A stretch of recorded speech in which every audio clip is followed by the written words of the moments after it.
안녕하세요. 샘물결 우쌤입니다. 안녕하세요. 반갑습니다. 네, 반갑습니다. 쌤, 네, 오늘은 어떤 책 소개하실 건가요? 네, 오늘은 바로 이 책인데요. 기독교 세계관 바로 세우기라는 제목의 책입니다. 저자는 류현모, 강혜리라는 분들이 부부인데요. 쓰셨고요. 두란노에서 2021년 9월에 나온 책입니다. 특별히 이 두 부부는 제가 부부들을 보니까 과 의사들이에요. 그 분들인데 이렇게 기독교 세계관이라는 것에 대해서 쓰셨더라고요. 이 책을 한번 소개해 보면 이 책에 성경의 렌즈로 세상을 보다 이렇게 표지에 쓰여져 있고요. 이 뒷면에 보면 오늘날 기독교는 다른 세계관을 가진 사람들의 공통의 적이 되어 버렸다. 세계관이 충돌하는 세상에서 그리스도인은 어떻게 믿음을 지키고 기독교를 변호할 것인가? 그러면서 52일간의 기독교 세계관 정립 프로젝트 이렇게 되어 있습니다. 출판사 서평을 보면 오늘날 기독교에 대한 공격이 다양하고 치열하다. 이들 중 가장 큰 영적 공격은 기독교 세계관과 다른 세계관들의 충돌이다. 인본주의, 포스트 모더니즘 같은 무신론이 교실을 통해 전파되고 있으며 모든 것이 우연이고 상대적인 기준에 의존하는 다른 세계관이 전 학문 분야와 문화와 사회체제를 주도하고 있다. 기독교 세계관 정립을 위해 하나님의 부르심을 받은 저자 부부는 말씀과 함께 과학적 자료와 객관적인 근거를 제시하여 충돌하는 세계관 속에서 살아가는 현대 그리스도인이 성경이라는 렌즈를 통해 세상을 이해하고 바라보며 말씀이 모든 것의 다림줄이 되도록 하고 있다. 이 책은 기독교 신앙과 세계관의 관계를 성전과 성벽으로 비유한다. 느헤미야가 무너진 성벽을 52일 만에 재건했듯이 외부의 적으로부터 우리 신앙을 방어할 수 있도록 무너진 세계관을 바로 세우는 52개의 전략을 소개한다. 이렇게 소개하고 있습니다. 특별히 추천사는 여러 가지 추천사가 있는데 그 중에서 온누리교회 담임 목사인 이재훈 목사님께서 하신 추천사에 보니까 저자는 의학자이지만 성경적 세계관을 가르치는 일에 하나님의 부르심을 받았습니다. 무너진 성벽을 재건하는 느헤미야의 심정으로 쓴 이 책으로 올바른 세계관이 세워지기를 기도합니다. 이렇게 이야기하고 있어요. 네, 그러니까 분들은 의학자지만 아마도 하나님의 부르심에 의해서 이런 성경적 세계관을 가르쳐야 되겠다. 그런 부르심 받고 그걸 위해서 더 공부하시고 그래서 한 것 같고 또 한 가지는 목사님들이 말하는 기독교 세계관 이렇게 보는 관점하고 또 일반 성도분이면서 또 의학자이면서 또 이렇게 부르심을 따라 해서 이 세계관을 이야기하는 것은 조금 관점에서도 그렇고 여러 가지가 다를 것 같다는 생각이 들고 일반 성도분들에게는 좀 더 친숙하게 다가갈 수 있지 않을까 이런 생각도 해봅니다. 이 책의 목차를 보면 처음 목차는 서문이 있고요. 그 다음에 파트가 4파트로 되어 있습니다. 그래서 이 4파트에 따라서 52일 동안 하루에 한 파트씩 해 나갈 수 있도록 그렇게 되어 있습니다. 그러면 4파트를 좀 살펴보면요. 파트 1에서는 시대 직시에서 하루 24시간 세계관이 치열하게 격돌하고 있다. 이렇게 말하고요. 파트 2에서는 시대의 통찰. 이렇게 해서 기독교 세계관은 어떻게 우월한가. 이걸 말하고요. 파트 3에서는 시대 분별. 그래서 세계관은 학문을 어떻게 바라보는가를 말하고 파트 4는 시대 돌파. 그래서 세계관은 어떻게 삶의 열매로 나타나는가. 이렇게 4파트로 구성되어 있습니다. 또 특별히 하루하루 보도록 되어 있다고 그랬잖아요. 그런데 이 하루하루가 어떻게 되어 있느냐 하면 처음 이제 1장이면 1장 제목이 있고 1장 내용이 있고 1장 끝부분에는 그 장을 마무리하며 라고 해서 장에 대한 어떤 마무리 요약에 대한 질문이나 내용이 간단하게 짧게 나와요. 그리고 나서 거기에 적용과 토론이 또 있습니다. 그리고 마지막 기도의 부분이 있습니다. 그래서 이 책도 그냥 나 혼자 읽는 게 아니라 같이 가족들이 같이 돌아가면서 할 수도 있고 하루씩 읽으니까 내용이 짧잖아요. 그래서 짧게 읽고 하루를 잘 생각해 본 다음에 이 부분에 대해서 같이 적용하고 토론할 수 있는 책이기도 합니다. 자, 이 책의 서문을 소개해 보면 서문에 이렇게 소개하고 있습니다. 이 책은 세계관이 충돌하는 삶의 현장에서 살아가는 기독교인들의 성경적 세계관 정립을 돕는 안내서, 곧 내비게이션이다. 이 여정을 이끄시는 분은 길이요, 진리요, 생명이신 예수 그리스도시다. 그분의 이끄심을 따라 말씀과 기도로 92일 과정을 믿음으로 순종하며 따를 때 외부의 적으로부터 우리의 신앙을 방어할 수 있는 성경적 세계관의 성벽이 세워질 것을 기대한다. 물론 신앙의 성화 과정처럼 성경적 세계관의 정립도 평생에 걸친 작업이 되겠지만 우선은 작고 연약하더라도 온전하게 둘러싸인 성벽을 세우는 것이 첫걸음이다. 이렇게 이야기하고 있습니다. 그러면서 저자가 이 책을 읽을 때 어떻게 읽으면 좋을지를 말하고 있어요. 자, 이 책을 읽을 때 첫 번째, 내용을 정독하고 요약하라. 두 번째, 중심 성경 구절을 암송하고 묵상하라. 세 번째, 명확하게 이해되지 않는 부분은 그에 관한 질문 리스트를 솔직하게 작성하라. 네 번째, 서로 질문하고 의견을 솔직하게 나누라. 다섯 번째, 분담하여 다른 의견들을 성경 말씀의 통전적 가르침과 대조해 보라. 여섯 번째, 깨달은 바를 주변 사람들과 나누고 자신의 세계관에 도입하여 그대로 살아갈 수 있도록 기도하고 결단하라. 이렇게 이 책을 읽으라고 방법을 알려주고 있습니다.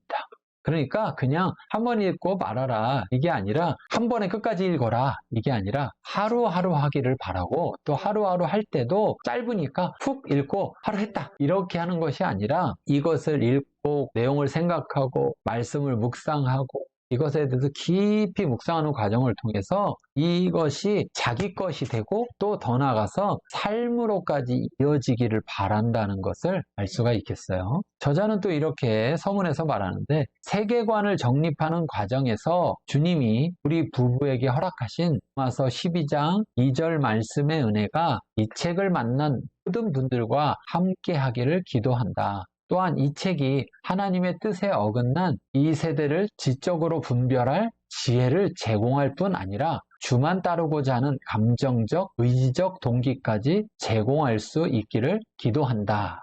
이렇게 말하고 있습니다. 자, 이 내용들을 52개나 있어서요. 그래도 우리가 뭐가 들었나 제목만이라도 좀 들어보면 저 책을 살까 말까 읽어볼까 말까 그럴 수가 있을 것 같아요. 그래서 네. 한번 소개해 볼게요.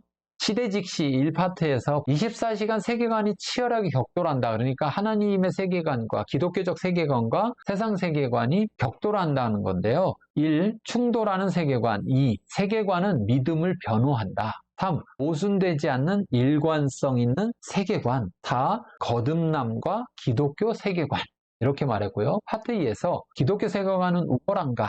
이 부분인데요. 5. 경쟁하는 세계관들. 6. 기독교 세계관. 7. 이슬람 세계관. 8. 기독교 대 이슬람. 9. 인본주의 세계관. 10. 마르크스주의 세계관. 11. 뉴에이지 세계관. 12. 포스트 모더니즘 세계관. 13. 유교적 세계관. 여기 어떤가요?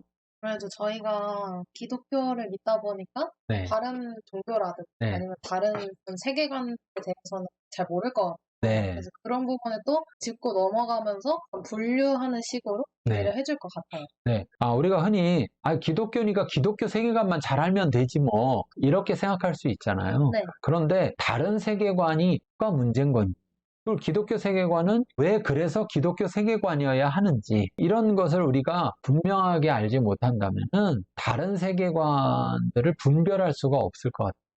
약간 섞어서 혼합되어 있는 세계관들이 분명히 있을 거거든요. 그런 혼합된 세계관들을 만나게 됐을 때 일부분이 기독교 세계관과 비슷하다 보면 저건 괜찮네 그러고 나머지를 분별하지 않고 그냥 다 따라갈 수도 있을 것 같아요. 그러다 보면 위험하잖아. 그래서 아마 저자분들도 이런 건 왜 해놨어? 기독교 세계관이나 잘 해놓지. 이렇게 했을 수 있지만 오히려 이런 부분이 확실히 의학자라는 그런 점에서도 봤을 때 더 명확하게 하신 것 같아요. 자, 파트 3에서 세계관은 학문을 어떻게 바라보는가? 이제는 세계관만이 아니라 많은 학문들이 있잖아요. 그 학문들은 또 어떻게 바라보는가? 이런 것들을 말합니다.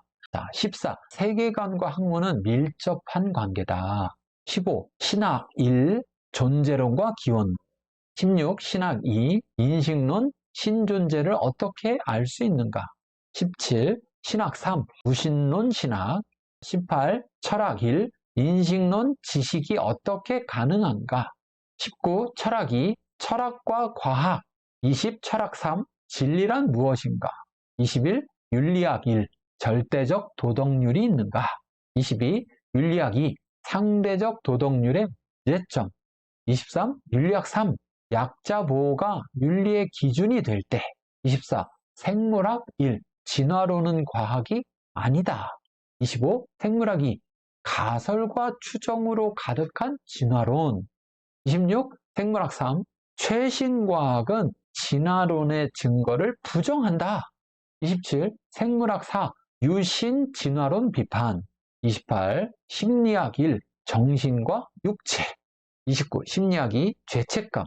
30. 심리학 3. 고통의 문제. 31. 사회학 1. 결혼과 가정.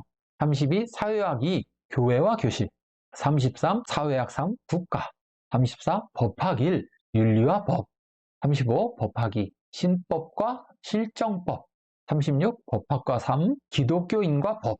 37. 정치학 1. 인권과 통치권. 그 다음에 38. 정치학 2. 보수와 진보. 39. 정치학 3. 성경적 정의. 40. 경제학 1. 성경적 경제 체제. 41. 경제학 2. 성경적 경제 정의. 42. 경제학 3. 일에 대한 성경의 관점. 43. 역사학 1. 예수의 부활은 역사다.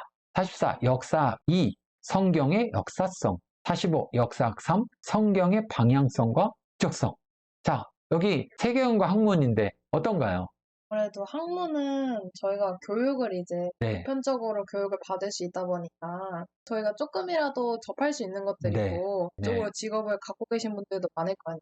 네. 그런 거에 있어서도 내가 알고 있지 않던 그런 지식들을 또 여기서 많이 알려주고 있을 것 같아요. 네네. 그래서 우리가 어떻게 보면 기독교 세계관은 무조건 학문을 거부하는 것이냐, 또는 다른 세계관을 거부하는 것이냐, 이런 측면에서도 거부한다면 도대체 왜 무엇을 거부하는 것이냐, 무엇이 문제라고 여기는 것이냐, 이런 점에서 일방적인 이야기가 아니라 함께 다루고 있다는 것에서 굉장히 학문적이다, 또 이렇게 볼 수 있어요. 마지막 네 번째 파트에서 세계관은 어떻게 삶의 열매로 나타나는가라는 것에서 자, 46. 성, 생명, 가정, 기독교가 지켜야 할 핵심 가치. 47. 차별금지법을 왜 반대하는가? 48. 동성애는 유전되는가? 49. 가정, 세계관 선점의 장. 50. 기독교 세계관에 뿌리를 둔 교육의 필요성. 51. 성경, 우리 삶의 다림줄. 52. 신앙과 지식과 삶의 일치. 이렇게 이야기하고 있습니다. 자, 그래서 오늘 이 책, 기독교 세계관 바로 세우기라는 책을 소개했는데요. 어땠습니까? 처음에 제목만 들었을 때는 기독교 세계관? 좀 어렵기도 하고 네. 이거를 내가 읽어야 하나 싶기도 한데 네. 이렇게 알아가면 알아갈수록 저희가 분류를 할 수 있고 거기서 기독교적인 세계관들을 더 많이 깨닫고 그런 지식들을 더 많이 얻을 수 있는 책인 것 같습니다. 네. 여러분들도 한번 읽어보셔서 도움이 되셨으면 합니다. 오늘은 여기까지 하겠습니다. 다음에 뵙겠습니다. 감사합니다. 감사합니다.